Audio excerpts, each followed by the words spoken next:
I am going to call this meeting of the Region 12 Board of Education to order at 7:04. I will ask our secretary to read the list of people. Take attendance. Joe Abdallah, John Boniuto, Greg Cava, Here. Victoria Salem, not.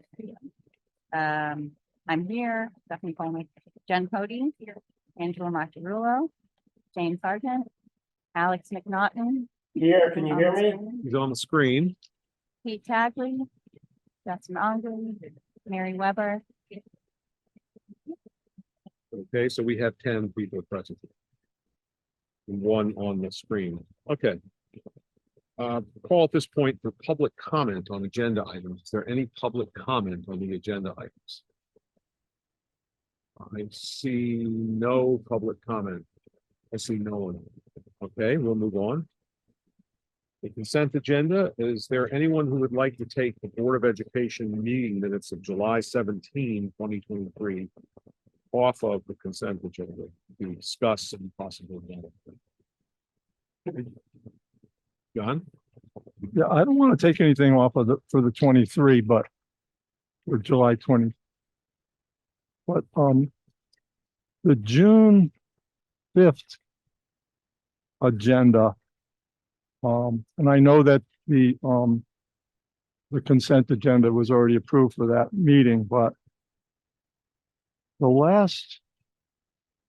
basically the last two items on the agenda were executive session action on executive session discussion, and then adjourn. So there was executive session personnel matters and executive session action. When the minutes were published, I didn't attend that meeting because I was out sick. But when the minutes were published, there was no action. There was no record of what the action was for the June 5th minutes. So can those be added at this point, or? Well, I'll tell you what, maybe we should just take another look at them. Can I ask you to send us all the minutes? Have the minutes of that meeting sent to us? With the executive session? Of the June, no, there's no minutes of the executive session, but can you send us the rest of the minutes for that meeting? So maybe it will cause us to have some remembering about precisely. I believe it was probably some salary thing. I believe we approved the list of increases that was recommended by the superintendent. And then we increased the superintendent, and I don't know what else we did. No, we took action to approve those changes out of executive session. We went out of executive session to approve it, but it should have been reflected in the minutes what we actually approved. So we'll have to have a conversation about that perhaps with our board secretary clerk when she returns, and just see what we can do to fix it. John, thank you for catching that. Somehow it got past all of us, probably because it was July 17 and we were in summer mood. So we'll fix that. Session's almost midnight. I think we might have almost done. That's right. That was a long section. So if you could, have that sent, and then let's figure out what we need to do to fix it. Okay, thank you. All right, so the minutes of July 17, 2023 will be deemed adopted since we haven't taken them off. Reports and recognition, board chairs report. I sent everyone an email today. I don't know if you saw it, 2 emails actually. I'm going to start with the second one first. It was an email on the issue of the appointment of committees, and I appointed all of the committees except for F&O. And the reason I didn't appoint F&O is because I had 6 people that wanted. My inclination is to appoint everyone to a committee who wants to serve on it, but 6 people said they wanted to serve on it. And I have a problem with 6-person committees, because if you appoint a 7-person committee, that's a majority of the board, which means you disenfranchise the 5 people that don't serve on it. You know, they basically make all the decisions right in committee. And I never like to govern a board by committee. That should never happen. A committee shouldn't rule the board. The board should make board decisions. And so I won't appoint 7. The problem with six votes is if there are 6 votes can stymie anything, which means it's a dead hand on the board's business. So that's just as bad as 7. So I kind of felt we shouldn't have 6 if we could avoid it. The problem has been solved. Go ahead. But, if you're not officially on the committee, you're still allowed to go to any committee. You meeting, can- just don't want You to can have- go to any, I just don't want the actual voting committee to Right. be 6 people. And so normally I have served on that committee as a voting member, but I decided with 6, I wasn't going to do that. I would just be there ex officio. But anyone else can go and audit the meetings, and you can participate, you can talk, you just don't get to vote. But John has graciously said that he would like to step off the F&O committee and move over to policy. Not the least of which is because we have a policy embroglio right now, which is the second item I want to talk about. But John has volunteered to do that. And so I now have a 5-member committee. So I will appoint F&O with everyone on it except John, who asked to be on it. And John, am I correct on that? You still willing to do that? Very generous to do that. And that solves the problem of the 6-member committee. So we now have a 5-member F&O committee. Obviously that's Alex, and I'll appoint Alex as chair. It'll have Pete on it, and Joe, and who else is on it? Stephanie and Jen. And I missed- My opinion would be, yeah, we've had the same basically committee membership on the F and O for a number of years now, so it's good to get a new. Yeah, I Mine. think it probably is, especially since we're headed into a period where we really have to pay careful attention to things that we're doing for the educational program and what have you. So I think this is a good time. And so I will appoint that committee, and I appreciate, John. Thank you for getting us off the hook there. So the second issue is the vote for vice chair. And if you all read the email, I don't have to tell you, but for those that might not have read it and don't want to say, gee, I didn't see your email, right? I don't, when they come from you, I take a week to look at them. I just to save your honor, I will just give a brief description of it. We had a nomination of 2 people for vice chair, Jen and Pete. We took a vote, a paper ballot vote, and the vote was 6-6. It was evenly divided. At that point, I wanted to look at our bylaws. If you remember, I checked out the bylaws to see what you do when there's a tie vote. Because John thought that, you know, he was right about this. The Shipman and Goodwin policies included bylaws, and in the Shipman and Goodwin bylaws, they indicated that when you have a tie vote for an office, you break the tie by drawing lots. And so that's what it says in the Shipman policies. So the question was, did we adopt those bylaws? Turns out we didn't. We contacted, actually, Nicole contacted Megan and asked her what happened when we adopted. She said, we passed out, distributed all the Shipman policies, and then we eventually adopted them. But we did not adopt the bylaws. We carved out the bylaws because we had just spent a year or 2 drafting bylaws. And so we didn't want to throw that effort in the garbage can. So we kept our bylaws. So the bylaw that I read that night that had no method for breaking ties was absolutely the adopted bylaws. The only problem with that is, Tom informed me, state law makes a provision for breaking ties. Now, with a municipality, the Board of Selectmen break ties. If there's any commission or board that has a vacant office they can't seem to fill because of votes tied or whatever, then that vacancy gets filled by the Board of Selectmen. But in regional school district, and that makes sense because in a municipal school district, the municipal school district is part of the town government. So their budget is determined by the Board of Finance, or in Greenwich, the Board of Estimate and Taxation. They determine the district's budget, and it's determined by, if anything, it goes to the legislature, which is either a representative town meeting or a town meeting, or the Board of Selectmen, the executive party. But so they have people over them. Region 12 is a regional district. There's no one over us. We are the top. We are the legislature of Region 12. We are the executive of Region 12. And for CEO purposes, we appoint a superintendent as executive to discharge our executive duties. But we are the top. We are the judge. We are the judiciary, the executive, and the legislature. So there's no one to break the tie above us. So the legislature says you'll choose lots. You'll cast lots in order to determine how that tie is broken. Now, I asked Tom, well, Tom, does that mean we need to redo the vote? And he said, well, actually, I would recommend you not read the vote. The reason I'm recommending you not read the vote is, first of all, selectmen can break the tie if the tie can exist for 30 days. Or if there's a vacancy for 30 days, the selectmen. So it's not anticipated, even in that case, it's an immediate decision. He said, in your case, what you guys did is you continue, when you had the tie, you continued deliberating and you broke it within minutes. So, to be honest, you solved the problem. You never really had a reconcilable tie, so you don't need to do it. He said, however, I recognize you might not agree with this. And if you don't agree with this, then you need to go through a motion practice. You need to follow Robert's rules. So somebody would need to move to add to the agenda. I wrote out what should be added to the agenda, that we would go to a motion to reconsider and throw out our second vote. And if we added that to the agenda, then we would take a vote on that. And if we had this, it takes 2/3 to add it to the agenda. This is a general regular meeting. We can add things to the agenda. And so it takes a 2/3 vote to add it. But once it's added to the agenda, it takes a simple majority to pass it. And if it's passed, we would go to an immediate casting of lots committee, if that were to happen. Yes. I'm probably gonna ask a really silly question.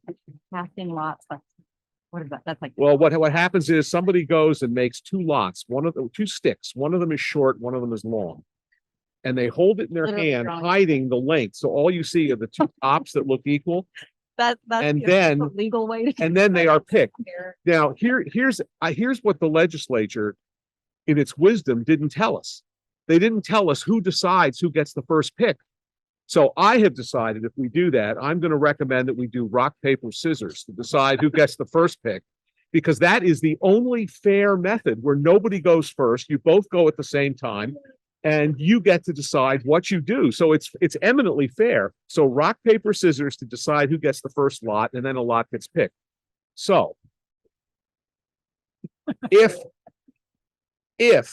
we don't move to add this to the agenda, either because no one makes the motion or we don't get a 2/3 vote, then I will put it on the agenda for the next meeting for a majority vote on the issue of whether we're going to reconsider that vote. If we vote against, if the vote to reconsider is 3 in favor and 7 against, it's over. It's done. And the decision we made is it. But I decided that this was a matter of governance, and on matters of governance, I should not make executive decisions for the board. The board should make the decision. Do we also, then we need to add this to or revise our bylaws to include what we do in event of the tie, or was that concluded? this- No, I think because of the law, we don't need to amend the bylaw before we do this, but we do need to amend the bylaw because I don't like bylaws that don't reflect the law. We should have it say what the law is. This is one of those weird little arcane procedures. And I apologize for driving you mad with it, but it really is only fair that we do it according to law or not. And that will be a decision the board will make, not me. So that's what we have to do. So I'm going to ask whether, I'm sorry, John, you have. Are we gonna have discussion after the motion? Yeah, we're gonna, the only thing we're not gonna have discussion on is the motion to add it to the agenda. Because if we add it to, if that's not debatable, the motion to add it, but if we add it to the agenda, then we will have discussion on whether or not we should do the vote to cast lots. Okay, this may precede the vote then, the motion to vote. In my mind, the policy that is on our website, why did Megan drag these binders in there 2 years ago? If we weren't going to use Shipman, and why have we been paying Shipman for the policy models? Because 2 we're years using now. their policies. Yeah, and this is Shipman's bylaw. We didn't use their bylaws, though. We adopted their policies, but not the bylaws. We didn't adopt the bylaws because we had spent 2 years working on bylaws and we didn't want to say goodbye to that. So we adopted Right. Shipman's But, okay, their bylaws.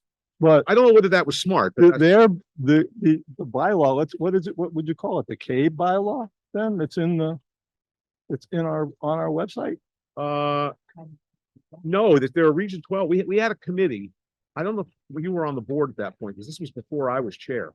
but I think Anthony Amato led this effort. We had a committee that sat down and wrote a set of bylaws because we didn't really have bylaws. And it was decided we should have bylaws. And so Anthony chaired a committee, I think, that wrote bylaws. They debated them, they brought them back. I raised a bunch of objections on legal grounds because that's what I do. And then we eventually adopted those bylaws. And then the decision came, we reached the point where we couldn't stand paying for the paid bylaws anymore. We didn't like them and there were too many of them and they were too long. And we thought that because Shipman had them, we would, the other problem we had is every time a legal question came up, I would raise an issue. And then Michelle Gora, who was on the board at that point, who chaired the policy committee, would say, well, we have the Cade lawyers that drafted this. And I said, well, yeah, but they drafted it, but who do they represent? They represent Cade. They don't represent us.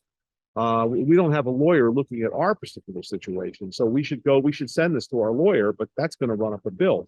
And so I think eventually she kept poking at me saying, you should be on the policy committee if you're going to be such a pest. And she was right, but who had time? But the bottom line is we wrote a set of bylaws and then we adopted the Shipman policies on the theory that this was our lawyer. So we could go to our lawyer and say, you've got this in this policy. Can we change this or whatever? And it would eliminate a step and be cheaper and easier to do rather than having a lawyer have to start from the beginning with the Cade policy and review it and go through it because he knows what's in his policy. He's got associates that keep them up to date and work on them. So it made sense. And that's what we did. But nobody wanted to kill the bylaw effort because we spent a lot of time on it. Except there was no recourse for a tie. You're right. The old, okay, so which reverts back to state statute then. I mean, most of these bylaws all come from state statute, although however that one was written, I don't know. I don't know who wrote it. I don't know why they didn't include the state statute, but the state statute does say 46 10-46D. Yeah. Yeah. No, So, it's clear. You're right. yeah, Clear. The statute is clear. The only question is whether we had the only question is whether people think we had a tie that we broke with a second vote, or we had a tie that we resolved by taking the second vote. I mean, that's what Tom's suggestion. I don't know what the right thing to do is, but I don't want to make the decision. I want you guys to make it something better. as though, how can we just make up our own rules at the moment? That's what I didn't like about Well, I understand. revote. that. Vote until the tie breaks. I understand, but I sought a legal opinion as to whether or not we needed to redo the vote. And the legal opinion was you do not have to redo the vote, or you could redo the vote if you choose, but you do not have to. Because he felt that we resolved the tie by taking another vote. By having people talk and taking another vote, we resolved the tie. And he felt that was sufficient and we didn't, the problem is it's not, he also says that as a matter of policy, a public board should not decide issues of governance by something as arbitrary as casting lots. I mean, it would be, to be honest, rock, paper, scissors is one step better than casting lots, but only one step. But no, he says using arbitrary things like that to decide matters of governance as to who runs the board or who's the chair, who's the officers, things like that he felt were better decided by the board voting than by casting lots. But unfortunately, the legislature gives us this crazy thing. It would have been better if they had said, if after 5 votes you can't reach agreement, then you should cast lots. It would be better if they put something like that in there, but they didn't. The legislature in its wisdom did this. And this was probably not the highest thing on their, list of things to do. And I mean, what's the old rule? Your property is never safe when the legislature's in session. I mean, you never know what they're going to do. And this was a solution to a problem. And it was presented to them and they voted it in and they didn't think it through because probably no members of the legislature are members of a regional board of education. I mean, look, when they came to doing the 2% fund, they never even thought about the regional boards. It never entered their mind, and it took them almost 3 years to fix that. So I think that they gave us the solution. So look, I have no problem. If you want to go to lot casting, I'm happy to have lot casting. We're just going to follow the Robert's rules for doing it. You know, because we made a decision, we took a second vote for better or worse, and we either have to rescind that or we have to let it stand. So that's what I think we need to do. So other discussion, John, anything else? Otherwise, I would at this point ask whether there is a motion to consider, and if approved, add to the agenda a discussion and vote as to whether the board should reconsider and or amend its second vote to elect a vice chair taken at its meeting of July 17, 2023, and that if that vote is approved by a simple majority, to proceed to break the July 17, 2023 tie vote and determine the election of vice chair by casting lots in accordance with Connecticut law. So I'm asking whether or not we want to add that item to the agenda. And what we're adding is a discussion of whether we should vote to reconsider and amend that second vote, reconsider to amend it to vacate it and go to lot casting. So we're not going to go right to lots. We're going to go to what we're adding to the agenda is whether we should have a motion to revisit that issue. Is what I'm adding, whether we want to do that. And this requires a 2/3 vote. So is there a motion to add that to our agenda? Well, just for, Okay. I'll make the motion. It's moved. Is there a second? Technically. I'll Is there a second second? if you can hear me. Can you hear me, Greg? Alex is waving his hand as a second. All right. I guess, Mark, I'm going to ask you to take, John has asked us in the past, or actually not Mark, that would be Stephanie. I'm going to ask you to take a roll call vote.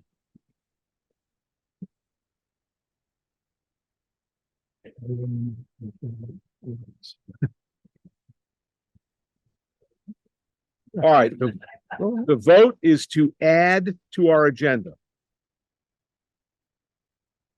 a discussion and vote as to whether the board should reconsider and or amend its second vote to elect the vice chair at the July 17 meeting. That's what we're adding to the agenda. Or not.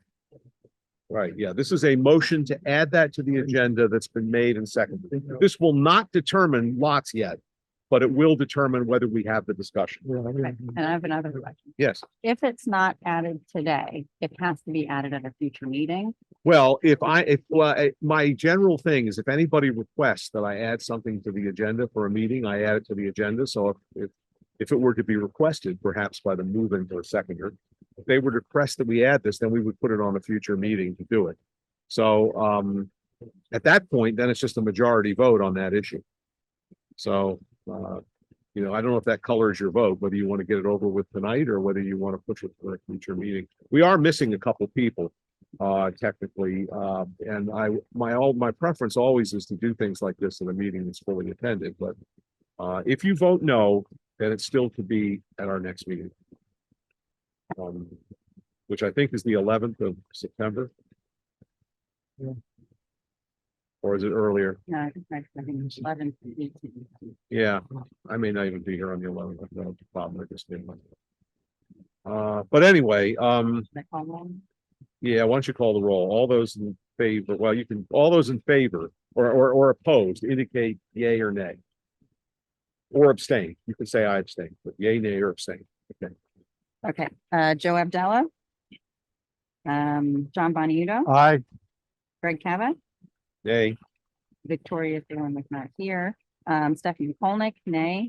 Ben Cody, Angela Macarillo, Jane Sargent, Alex McNaughton. Yes. Yep. Sign. That's great. Pete Tagley, Justin Ongling, Mary Weber. So that's 9-2.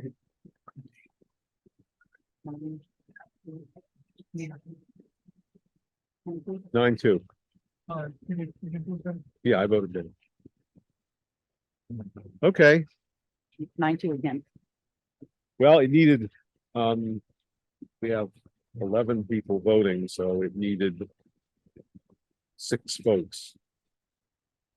Pass, so with 2 votes, it doesn't pass. So we have not added it to the agenda, so If anyone wishes to request that it be added to the agenda of our next meeting or a future meeting, but probably the next meeting is the best one, please contact me. And we'll just move on now at this point.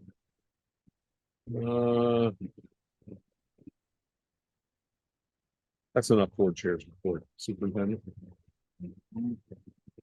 Sorry, Greg, let me ask something. Yeah. I had a question about our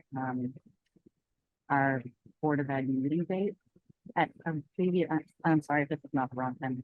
This is the wrong time to bring it up, but I asked, I think in June, when that first one came out, for us to move the meeting that we have, I think it's on the 18th, which is actually Yom Kippur. We were gonna move it. I think we voted to move it, or we said that. Yeah, what happened? Then we Didn't get didn't. moved? It didn't get. I think that's an oversight.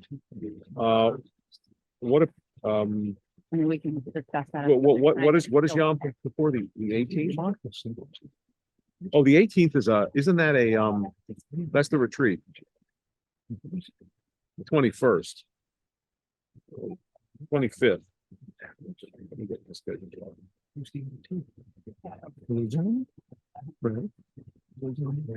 Sorry. September 11th, September 18th is the retreat. That's actually in the Mhm. morning. Right. And then the And- 25th happens to be on for as well. The 25th, I don't have a board meeting on the 25th. I thought it got removed. It's on the. In our- agenda today. Can you hear me, Greg? On the agenda. Obviously, I didn't read that far to the second page. I think we Greg, should, Can you hear me? when's our next meeting in October? Just to see how we could fit this in. The second. Yeah. Mm-hmm. So that's like, Do we need a meeting on the 25th and one on Right. the second? Why did we put one on the 25th and then on the second? there, There must have been a reason we did that. maybe we meant to take off the 25th and put the second, I don't know. Because we're meeting the 11th, 18th, 25th and second. That's like 4 weeks in a row. Yeah, and we're meeting the 16th of October. The second, and the 16th. Well, we probably need to meet on the second because I don't think we can meet on the 25th. We should move the meeting on the 25th, not have it on the 25th and have it on the second. Because I agree, it's a very important solemn religious holiday and we shouldn't be having a meeting on the 25th. Yeah, so we should take the 25th off. And just meet on the second, unless anyone has an objection to that.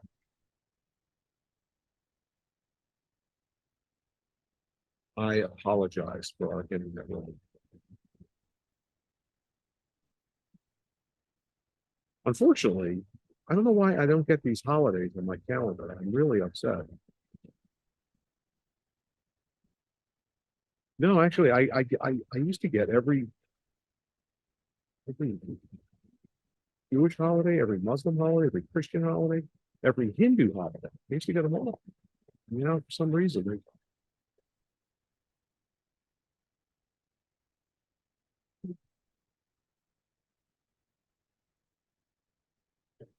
Actually, it's the 28th. No, that's August. We're September 25th. No, I don't have that holiday. I'm bummed. I gotta figure that out. Something changed in my holidays.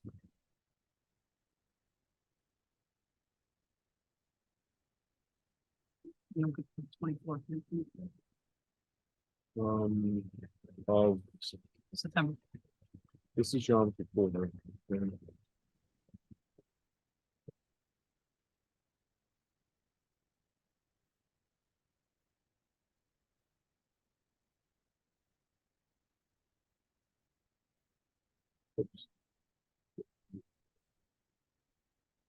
Okay, so you have Rosh Hashanah on there too?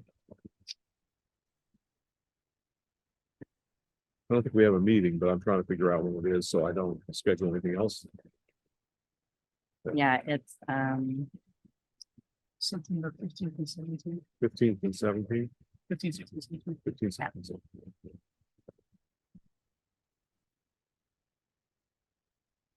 Well, I tell you what I'm gonna do. I'm gonna contact Apple and find out why these disappeared from my. Oh,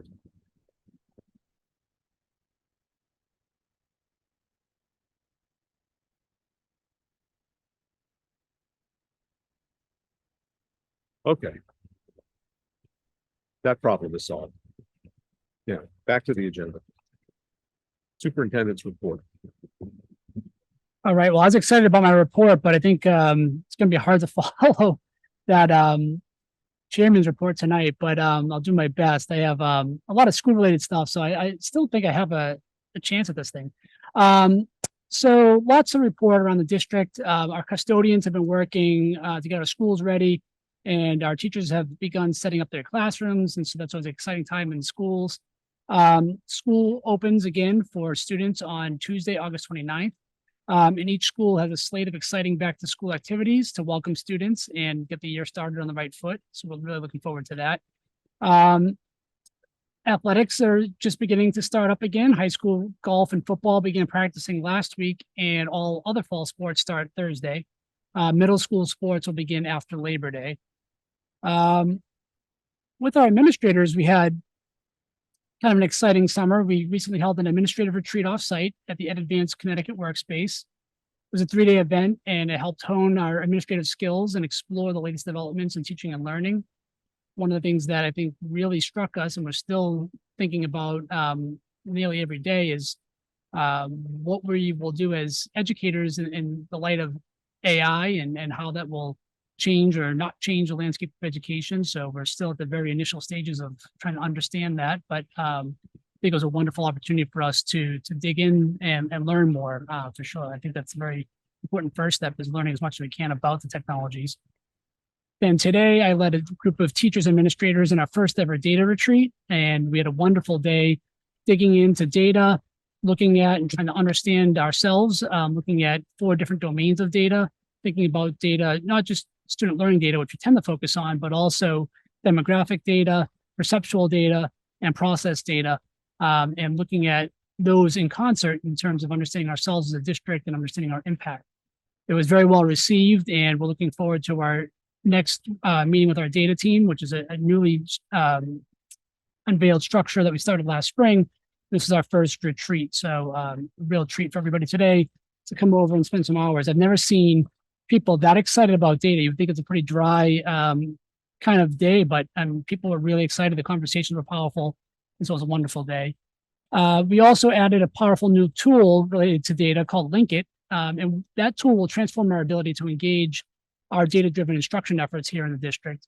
It pulls together data from multiple sources into one platform that will allow us for deeper and more dynamic analysis than we've ever been able to do before. So that's a major game changer. Some folks had an opportunity to actually use it for the first time today, and they were struck by the power and the ease of use of the system. So we have high hopes for Linkit, and maybe even doing a presentation on Linkit to the board in future meeting.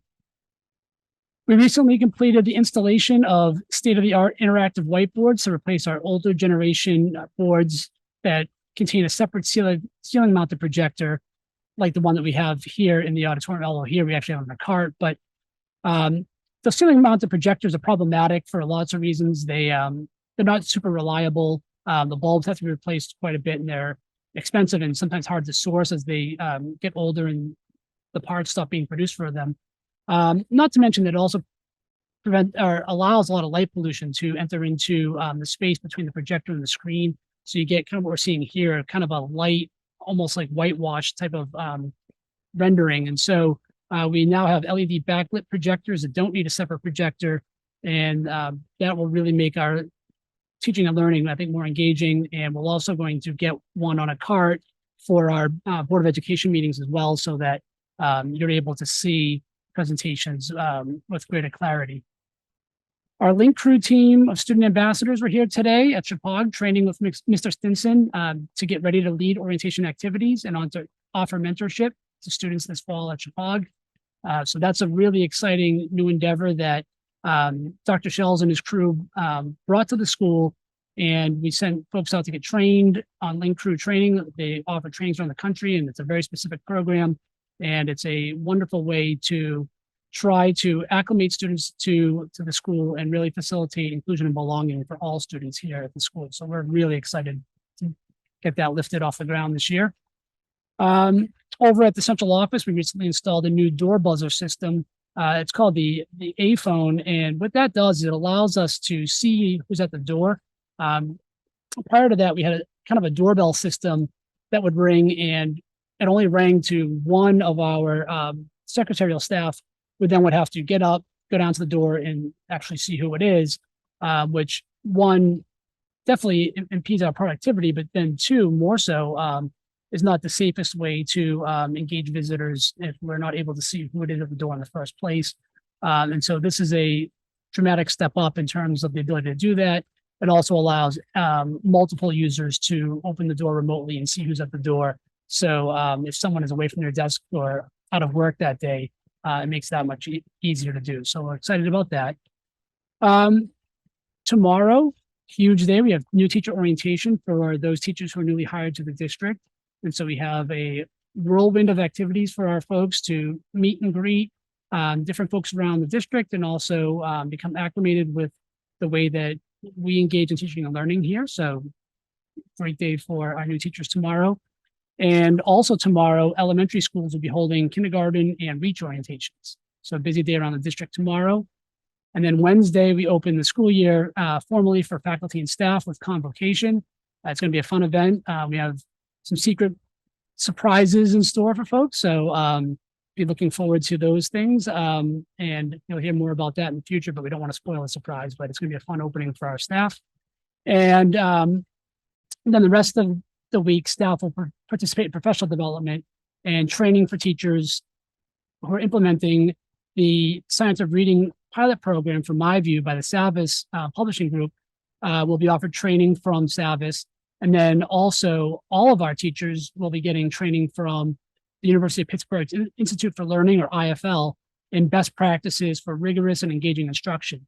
So this is something that's really kind of exciting, because IFL had done some work last year with our math and reading teachers, and other teachers were really curious, and they said, we're hearing all these great things about IFL. Is it possible for us to get training too? At the time, we heard from IFL, nope, sorry, we only provide training in these two content areas. So I talked with Teresa DeBrito and I said, let's reach out to them one more time. I think we could probably get them to expand that. And when we reached out to them, they said, funny you should ask. We just had another district in New Jersey ask recently, and we've now expanded our ability to offer this training. And so now we're offering it for teachers in all content areas. So whether you teach math or you teach phys ed, you'll have the opportunity to engage in the training to learn best practices to help make your teaching more engaging and more rigorous for students. So that's a huge step forward for us. We're really excited to be able to offer that. So that's kind of a quick overview of some of the upcoming issues around the district and some of the fun things that are coming down the pike. And then last in my report, we have some personnel appointments and resignations to share. We want to share the appointments of Heather Abel, an educational assistant at Washington Primary, Tammy Bass, a paraprofessional at Chippewa Valley School, Randy Chapman, who is joining us as a one-year teacher at Washington Primary School, Diane Decker, who will be joining us in the College and Career Center at Chippewa Valley School, Mason Gassell, who will be joining us as a paraprofessional at Chippewa Valley School, Caitlin Kumarez, who will be a literacy tutor at Washington Primary School, Christopher Testani, a teacher at the Burnham School. And we regret that we have a resignation to share. Malcolm Lohman, our nurse at Burnham School, is electing to leave us and pursue new opportunities. So he'll certainly be missed. He did a great job for us. So we wish him well. And with that, that concludes my report. How easy is it to replace a nurse? Extremely difficult. School districts across the country, across the state, across the region, all struggle with this. One of the largest reasons is that we cannot offer the same salary or even close to the same salary that nurses can make in other places. So whether that's a hospital or a nursing home or a rehab facility, they just make far more money. So we're trying to compete against those folks. So usually we've been able to find folks who want to work, part-time or have less stress or are retired and want to come back and do a little something. And those folks are becoming harder to find. So what we have to rely on in the meantime is staffing agencies that provide us nurses through a contract basis. But we're hoping to, again, continually look for nurses to bring on board, but they're very difficult. Especially the fact of not having. Yes. Yeah, so we're required by statute to have nurses. I don't know the exact ratio off the top of my head. I could get that for you, but The last time we looked at this issue and the enrollment was a little lower than it is today, we needed one nurse for each. It was 700 kids. yeah, but the problem, They need two, yeah, but you've got a remote building.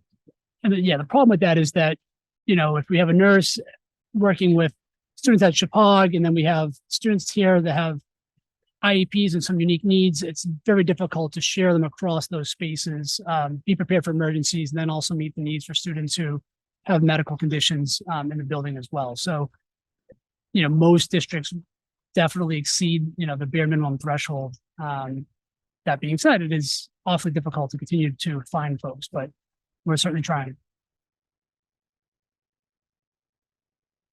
Say that again.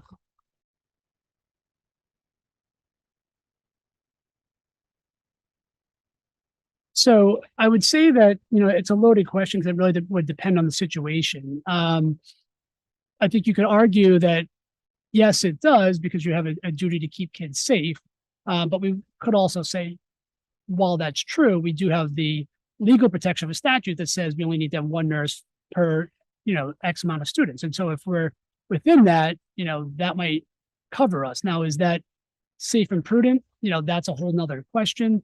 When we do contract, you know, the liability is borne by us and by the contractor. So, but at the same time, I think it dramatically limits our liability, and it really, I think, maximizes the preservation of life for students who could have something like anaphylaxis, seizures, or shock in our building.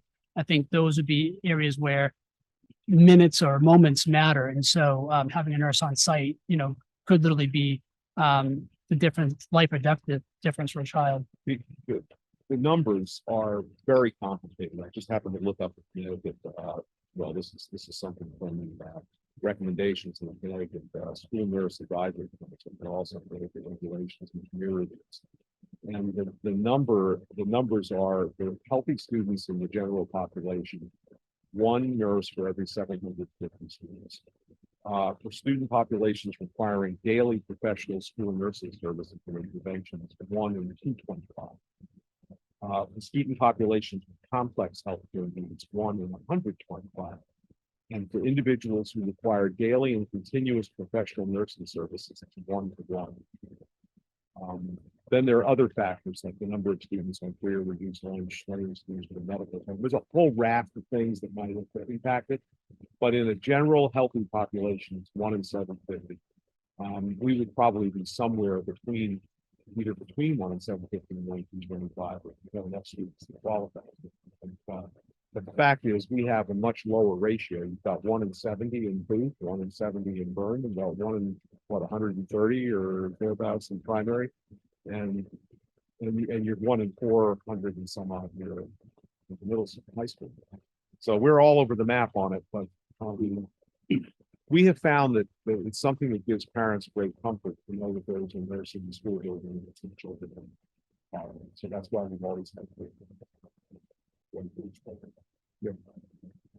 And you There- carry the way in with this. There are so many, well, yeah, I've been weighing on this since before, and you've got you got nurses at Burnham and Booth because I was one of the people who pushed for it.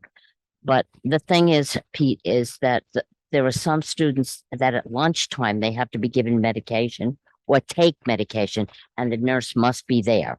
Well, if, for instance, a diabetic has to have a test done before they have lunch, or another student might have to take medication for the epilepsy, and though the nurse does not give it to them, she holds it and then they take it.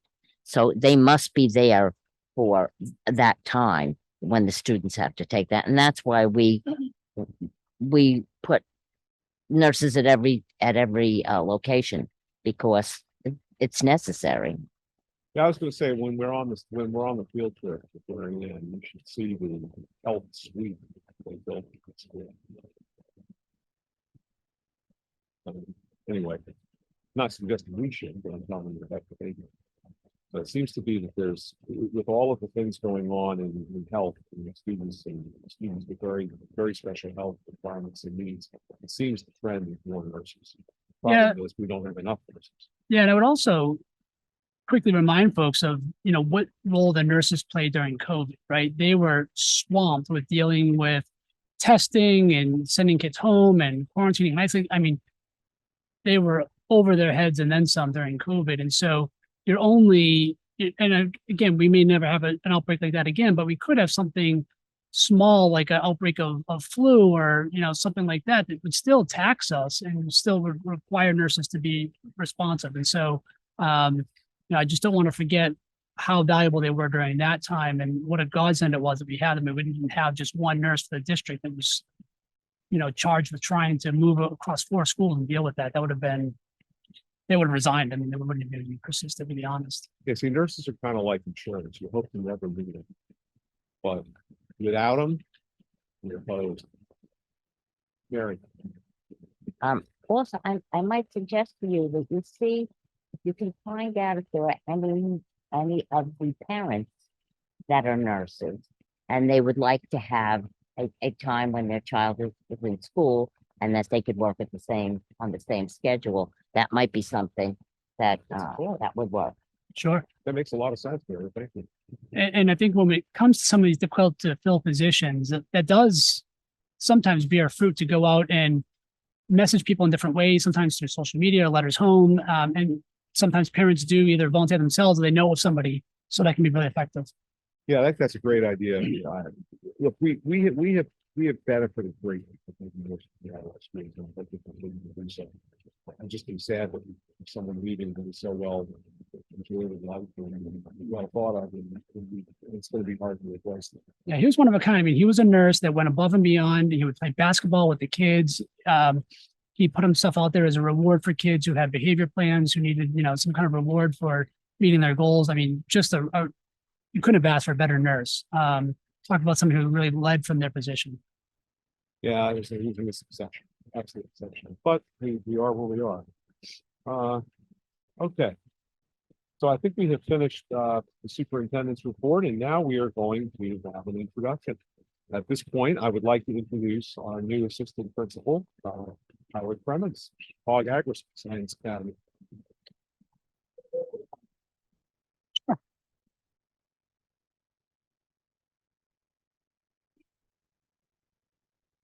Thanks, guys. Just want to thank the board for all the support over the last year. I think we've really only scratched the surface of our agri-science program and what we plan to accomplish and what we certainly can accomplish. Looking forward to embracing the new role, continuing to help the agri-science program and helping to improve this at a school-wide level. So thank you for the opportunity, and stay tuned and look out for what we do this year.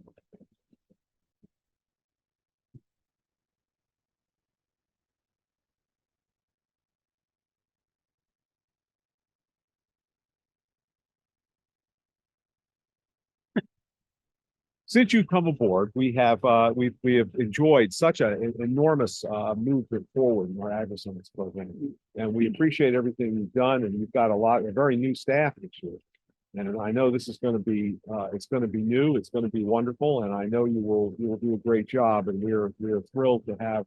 And we really thought it made sense for you to be an administrator and be able to have just a better position vis-a-vis staff and to be able to evaluate people. And it just made a lot of sense, and you have done a tremendous job, and thank you very much for everything. Of course, yeah, thank you. I think it's really going to immensely help our program. And like you said, we've got a staff full of really, really qualified teachers this year, and hopefully continue to get more and more really, really good kids for our school. Well, I will be online for the wreaths this year, so make sure we get those going. Sounds good. Can you give us an idea of which educators are involved in which pathways, and do Yeah. some of them cross pathways, or Yeah, how does it work? absolutely. So Margie Groh is going to be spearheading our equine science program. Megan Berry is going to be leading the animal science program. 2 new hires. One is Megan Davenport. She's going to be primarily teaching food science, and she's also going to be doing some plant science stuff. And I'm going to help her quite a bit down on that end of the school as well. And then we just hired Ed Belinsky. He's going to be our mechanics instructor. Well, we're very excited. We really are. It's gonna be a great year. Absolutely. Thank you. Thanks, guys.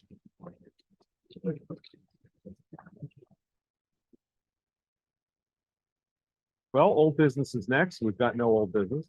So we'll go on to new business. And we've got some very consequential things this evening. We're going to start with an update on the pre-K and elementary reading program and the Science of Reading curriculum pilot. This year is a watershed year for us because rather than do what some districts have done, which is fight the states saying we had to pick one of 5 programs and change our reading, we decided to embrace it, to look at it as an opportunity to take our reading program to a higher level.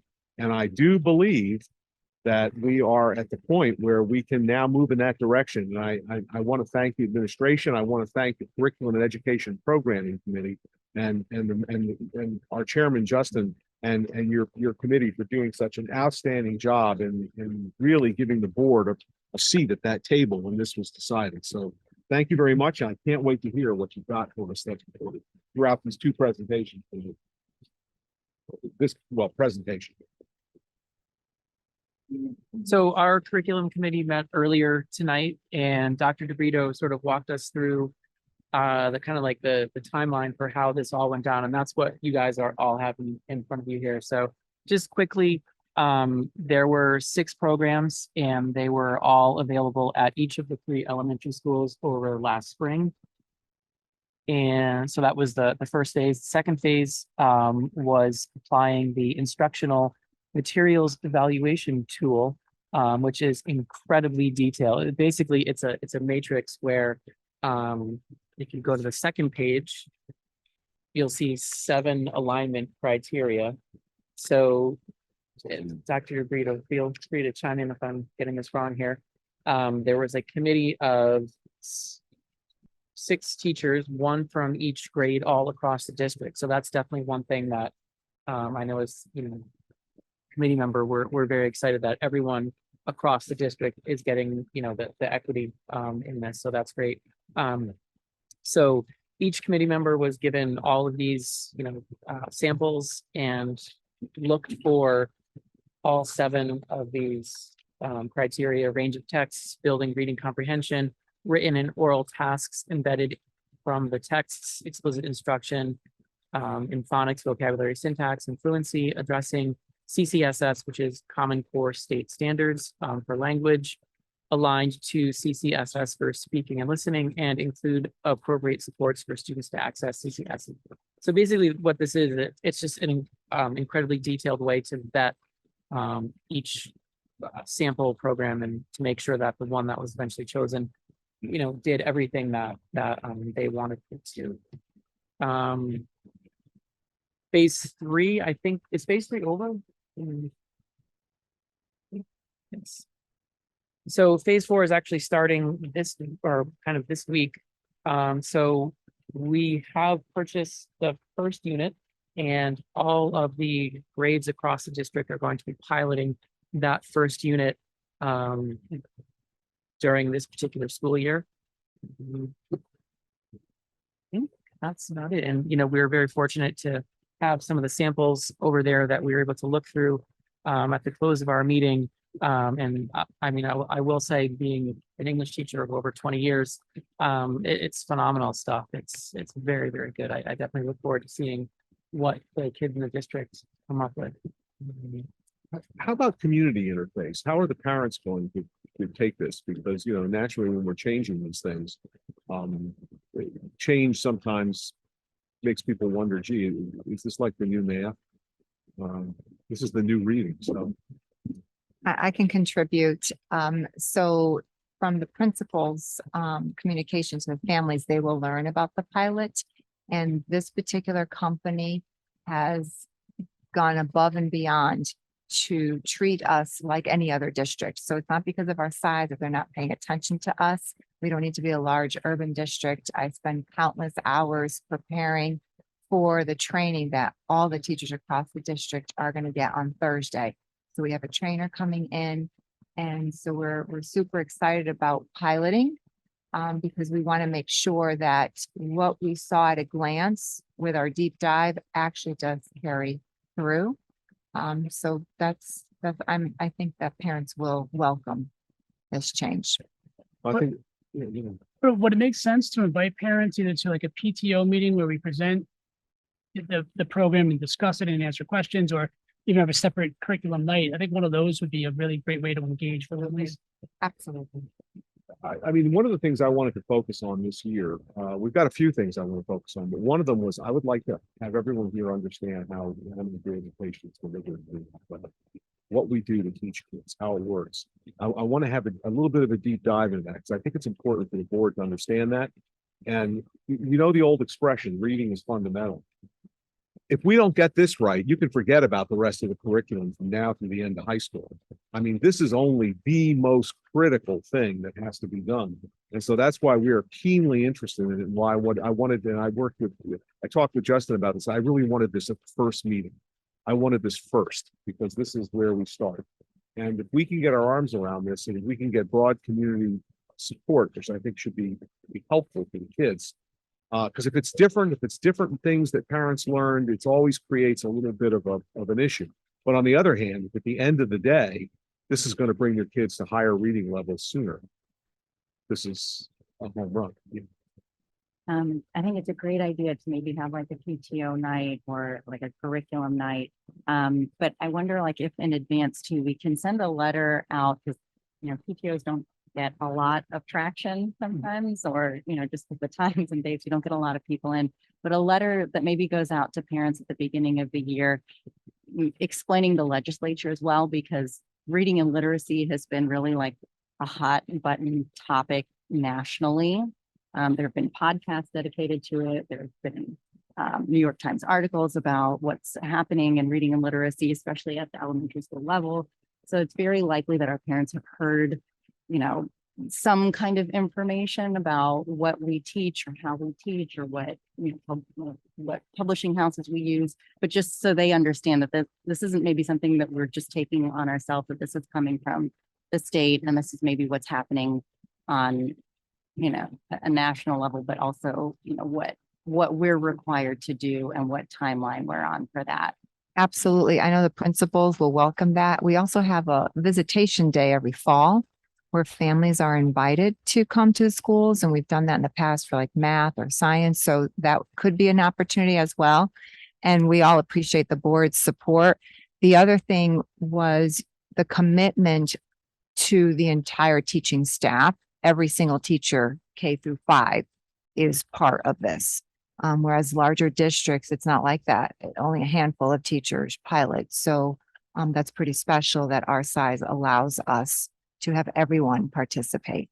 Hope they're excited about this. They are. They were super excited. Now they've known for a couple of years Yeah. that this legislation passed and we were waiting. It's like, opening up gifts to look at a comprehensive literacy program, which is very, very different. And the teachers have had a chance to look at this program, to be involved in it, to weigh in on it. And this is their choice. Yes. And it's That's our board's choice, our committee's choice, and it's the administration's choice. So we're all on the same page here. And that, to me, that was critical. We could not have anything where people were going in different directions. This is going to be a big change, and I'm hoping it's going to be an exciting agenda. So during the pilot part of what you're saying is the whole school year is going to be the Unit 1, unit 1 is that's the whole year, or is it just that's only one unit so when will that take place? in the fall In the fall, immediately. immediately, and then when will it be implemented year round? So we are going to take that experience to validate that all the committee work really does align.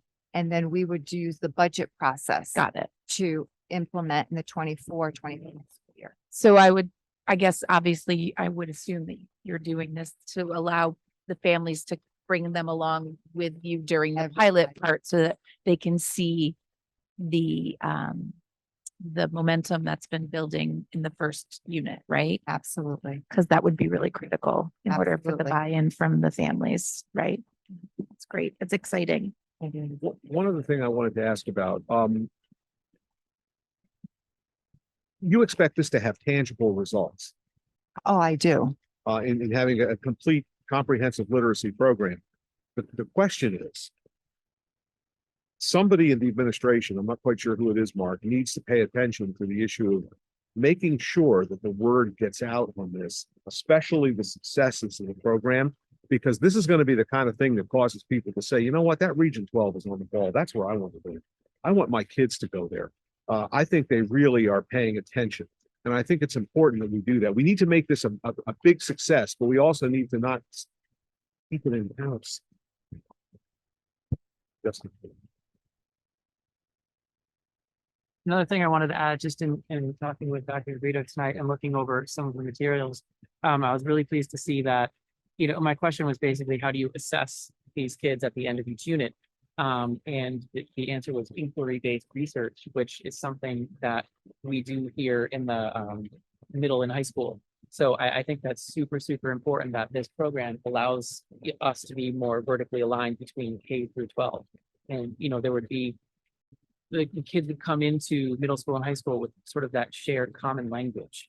Oh, so this is going to make the integration of it beautiful. I mean, this is going to help solve some of the problems of the transition academically to the middle high school. Oh, wow, I'm excited about that. Sometimes the state doesn't always get it, So just to follow up. So the progress is going to be measurable. So how long do you project is it going to take to finally see some end results? Well, immediate in the classroom, because when the instruction really aligns to what students need and benefit from, those data points happen immediately during the instruction. But long term, we're really looking to see, writing results increase, reading results increase across the board. Did you say 3 years? No, I didn't give a particular time frame. I We're said just referring to what Greg was saying. When will everyone know that this was a success and there's been academic progress? I think immediately as we start to use it, we'll know how students are progressing. That's one piece. But if you're talking about a specific like state assessments, then it's going to take several years to get all the kids to go through it, if that's what you're talking about. Yeah, it's not going to be immediate where we have enormous tangible success, but also I think you're going to have limited ability with your pilot program. You're only going to do one unit. Right. So that's going to limit you. But what you're using that to do is to see how it aligns, to see how it works, to see whether or not you need to make adjustments. And by the way, don't tell anybody if it really doesn't turn out well. But no, seriously. I'm excited about this because this idea of a comprehensive literacy approach is just amazing. Well, and another point to the pilot program is that we are on a state timeline. So, I mean, it's great that we have this period of time to be able to pilot the program because the state's going to require us to either waiver or ask for an exemption or to pick one of the state sponsored program or one of the state programs that they've approved.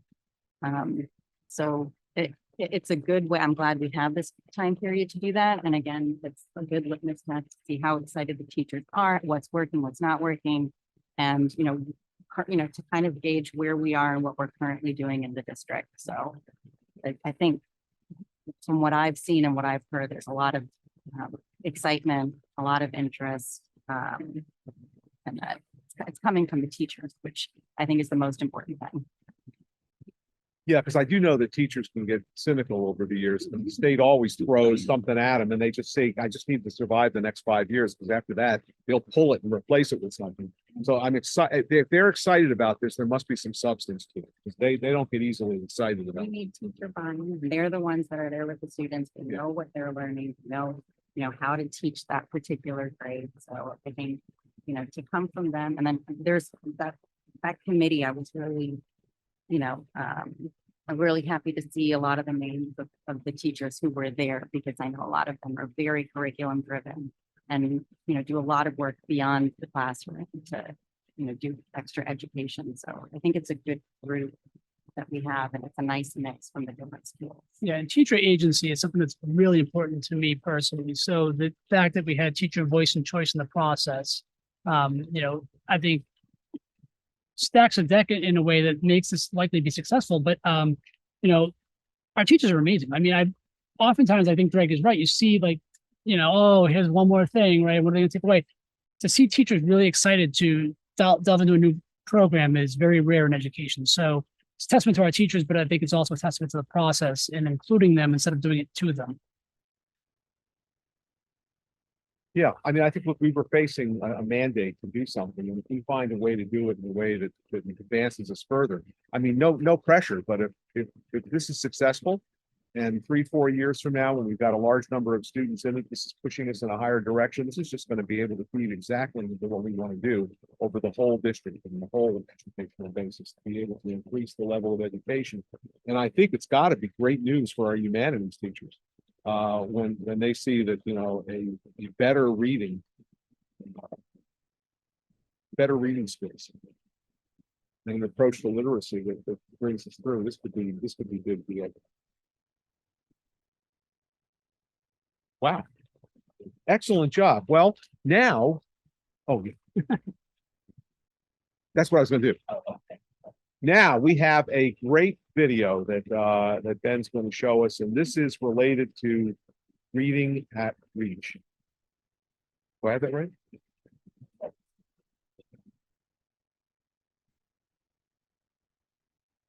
On June 21st, we had a curriculum meeting where we had Ali O'Hare come in and basically just talk to us about give us an overview of Reach, what goes on a particular day, especially with all of with all these reading programs coming. We kind of wanted to get a sense of what's going on with our youngest group.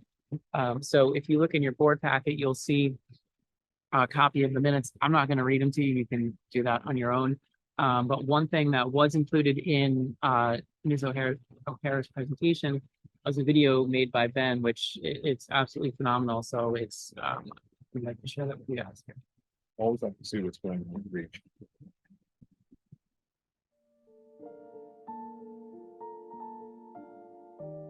Yeah, so we have children ages 2 up to 5 in our program. And typically we have kids for up to 2 years who started young before they go to kindergarten. And the emphasis of our program is getting kids ready for success in kindergarten. So we work on all aspects of their development. Motor, fine motor, gross motor, communication, expressive and receptive, social skills, turn-taking, entering play, sharing, negotiating, and physical play, and doing everything we can to get kids ready to have success in kindergarten. The best precursor for success in kindergarten is still that ability to have social skills. If kids are ready to learn, then they're more able to take in the instruction and what we're trying to teach. So a lot of times kids come in who've never been in a program and they're not very sure what to do and kind of dysregulated.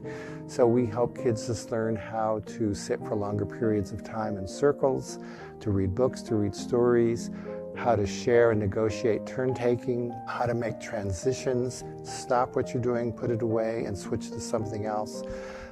So those are all things that kids are learning how to do at this age. Today, we had centers in our classroom, and centers are when we work in small groups. So during our day, we have times when we work in large groups, small groups, and individualized time. But for the centers, today we had a math center, then we were writing our names on the smart board, and then we had a Lego center. So the children get to go to all 3 centers, and they rotate when they hear switch. They have a lot of fun with centers. It gives them an opportunity to learn different things with different teachers. At the start of each day, students have the opportunity to choose activities that are of interest. Each of the activities connect to the Connecticut Early Learning and Development Standards into our letter of the week, which happens to be D. At our first table, you saw Play-Doh.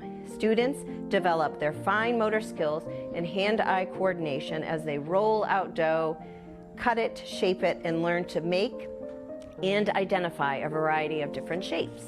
At our second table, they were able to make and take apart a dinosaur. This fine motor activity promotes project planning as individuals do a task from the beginning to the end, play cooperatively with their classmates, and learn how to use a variety of tools.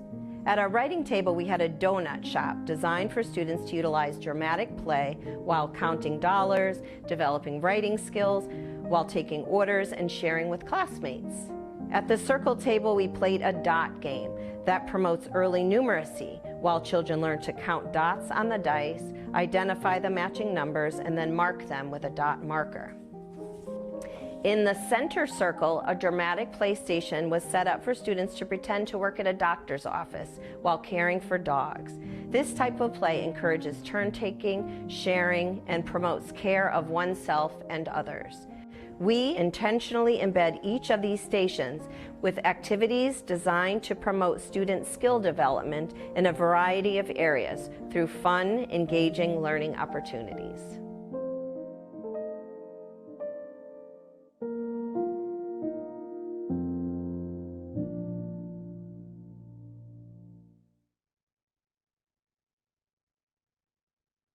That's what happens at Reach. Yeah, okay.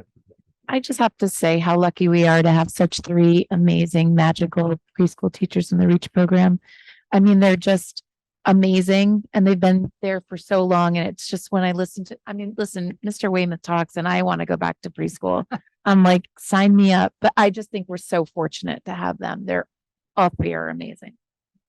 Well, I also want to thank and recognize the fact that this board had the vision to extend Reach beyond the purposes for which it was originally created, to give every child in the region an opportunity to be there. I look forward to the day when this is tuition-free part of the public schools. I think we should figure out how to do that.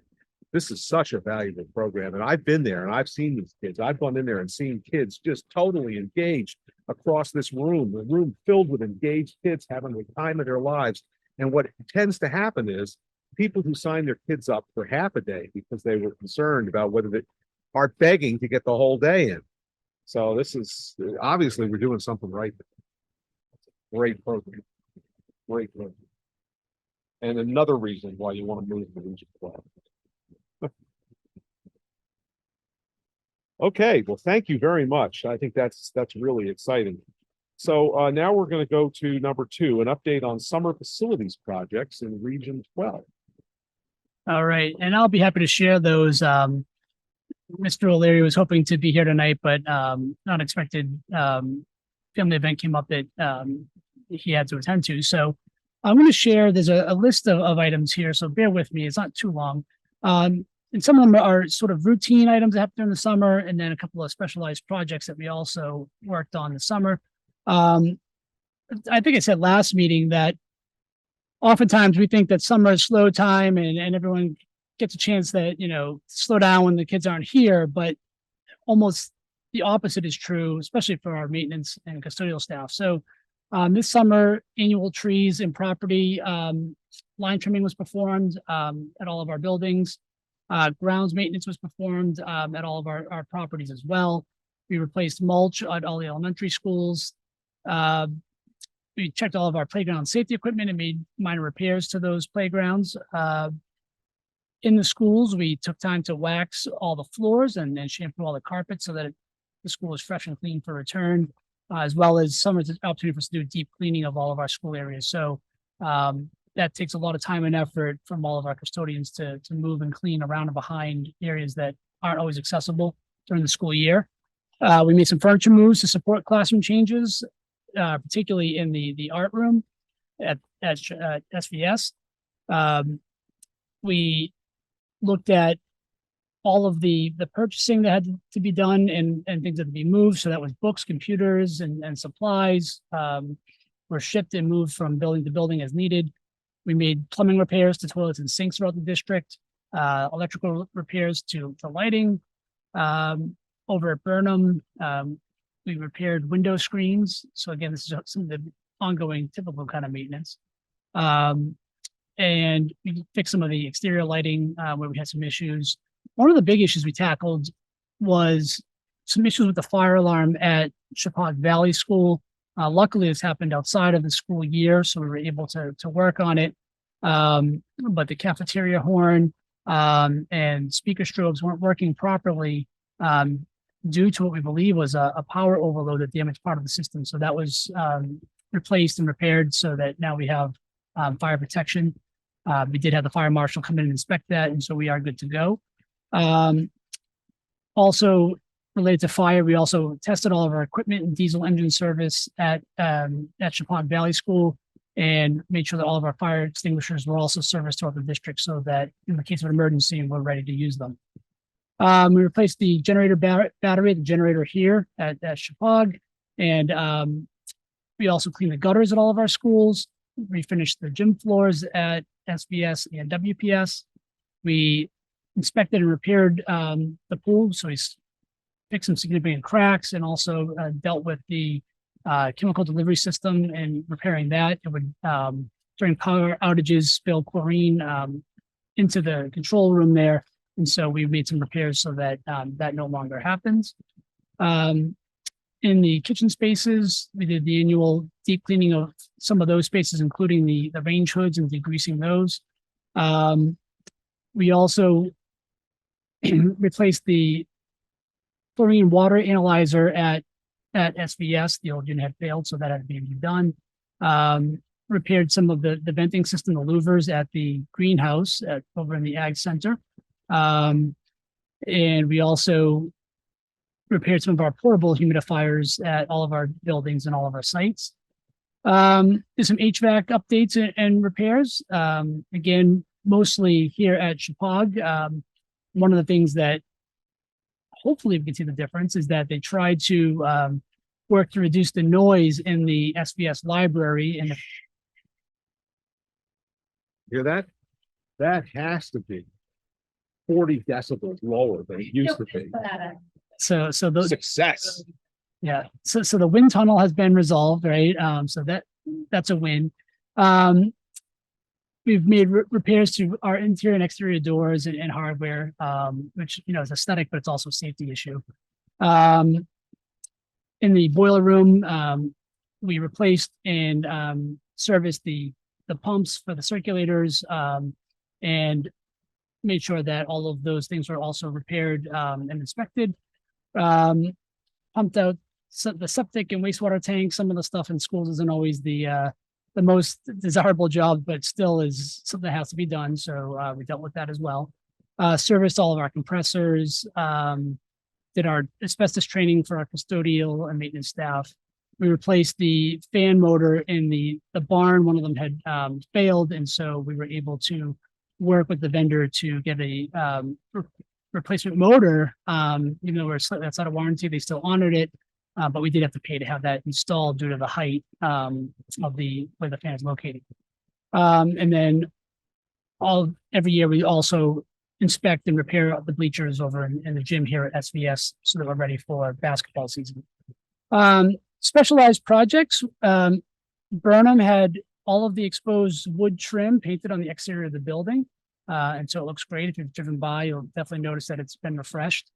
Over here at SVS, pretty significant repair was done to the windows. We replaced all of the windows, and that was I think an immediate upgrade. If you look around the school, I see Jen nodding. Yeah, I think so too. A lot better. Now it does, right? Yeah. And I think that those things matter, right? I think the aesthetics matter. I think it sends a message to kids and staff that, you know, we value them and we want them to have great spaces to learn. So I agree. It was an instant upgrade. Now, I think the downside is the doors look a little dated in comparison. So that might be a future project, is looking at maybe updating some of those. We dredged the fire pond. That our pond, while it's beautiful and was a perfect backdrop for graduation, it's also a functional pond. And so should the fire company ever need additional water, they would use the water in that pond. And so we had to make sure that that was dredged so that they can access the pond. So we removed some plant matter from the banks there, working with local folks to also ensure that we weren't disrupting nesting migratory birds. Can I ask you a question about that? I mean, Sure. I went back there and looked at it before tonight's meeting. And right now, it's a big hole there. I mean, there's no water in it. It's all dirt because they took out all the plants. Are you anticipating any issues for the start of the school year of, kids playing on the mud or any problems there? Because it's muddy on the bottom. Yeah. It's not a good place to be. I'm not anticipating any issues. We had no issues when there was water in it with kids jumping in either. So, Oh, I know. Yeah. well, I don't know. I'm cautiously optimistic that we won't, but I'll also have to circle back and check in with Dawn to find out when the pond is scheduled to be refilled. Are we gonna refill it or the we gonna let process rain is. refill it? I suspect that we're going to let rain refill it, but I don't want to speak without having all the details there. You Paul?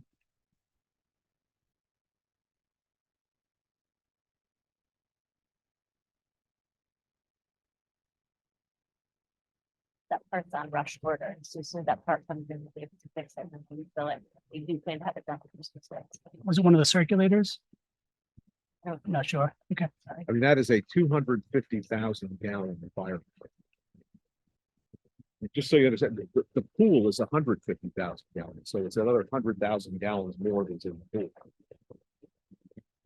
But That's a lot of water. yeah, and we'll update the plan there. I know some places they'll actually drain the existing water and some of the fire trucks and other equipment into the pond. And so I don't know if that's part of the plan, but I'll find out from Dawn what the plan is to refill it. If you've driven by, whether it's for sports or just in your travel or a visit to either central office or WPS, you can't help but notice the paving. So we did Looks nice. extensive paving and repainted new lines. I think it looks great, much smoother surface. And so I think that came out wonderful. Also at WPS, we painted the exterior and we're in the process of painting the exposed white trim kind of panels around the thing that look terrible. The paint has been peeling away from this underlaying surface. So that's all going to be scraped off and repainted so that it looks great. And we painted the square brick in the middle, and it originally kind of was a purple color, which when I look at it, I have like direct like sight line from my office and it just looked terrible. So we have to do something with this purple paint. So other folks said, yeah, we agree. And so they repainted it today blue, but I was here, so I haven't been able to see it yet. So when I get back over to the building tomorrow, I'll take a peek at the new color. And we've been toying with some other ideas about maybe what to do there. We talked about maybe painting like the Chapag Spartan logo or a W for WPS, but I think we could probably do something to embellish that space and make it sharp. I love the idea of putting the Spartan logo there. I think when folks come from out of town for a baseball or softball game and they see that, then they would definitely know they're in Spartan country. And so I think it would be a nice touch, but that's a work in progress. Also at WPS, we've done some interior painting in the hallways and the stairwells, teacher work areas. And if you've been through WPS, some of those spaces really looked tired. They were nicked and marred and dinged, and so they needed some paint. So we did that. As I mentioned earlier, we did repair the crack in the pool, which actually was a bigger process than we expected. So when doing that, we also then removed some rusted rebar that was about 15 by 3 feet in length in depth, and then replaced that with fiberglass rebar and then repoured concrete. So substantial improvement and just perfect timing that we have the pool empty to be able to do that. We're looking at a proposal to repair the heating coil in the boys' locker room and relocate that. It's just like a really poor original design, which doesn't heat the locker rooms effectively. So we're in the process right now of reviewing proposals for that. I talked about the central office A-phone. The pressure tank at SBS was replaced. It kind of took us by surprise when that happened. All of a sudden, everyone was panicking, saying there's no water. And then we checking over at the school and they had no water either. But that was because there was a scheduled pressure tank replacement. So we had 2 original 500-gallon water tanks, and they were replaced with a new air bladder system and variable frequency drive motors, which save energy and save wear and tear on the system. Just recently, we also made some slight modifications to the ag barn. So the hallway doors have been we actually turned around to allow for a secured hallway at the end at each end. And so that enhances our security over at the ag barn area.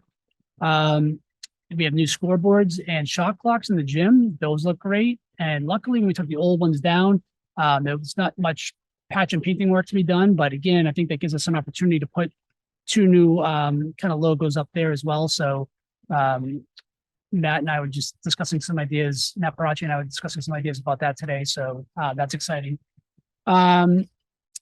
Over at WPS, stairwell emergency lighting was changed that would allow easier maintenance. So the units are 20 feet in the air, so they're hard to surface. So they've been modified to make that easier on a crew. Over at WPS, we also added 2 window air conditioners to help cool the library. That's a space that gets a lot of usage and tends to get a little hot during the shoulder seasons in the fall and the spring. And also during the summer when folks are in there weeding the collection as well. Over at Booth, we added a ladder so that we could access the new roof hatch there.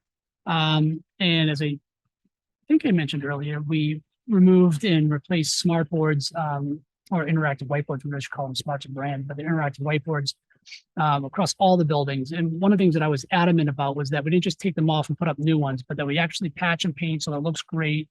And then we put conduit to hide the wires. So it really looks like a really neat and clean professional installation. And I toured a couple of rooms today over here at Chappaqua, and they're great. So we're really pleased with that project. And hopefully the teachers and students will enjoy that new technology when they return in just a few days. That's quite a list.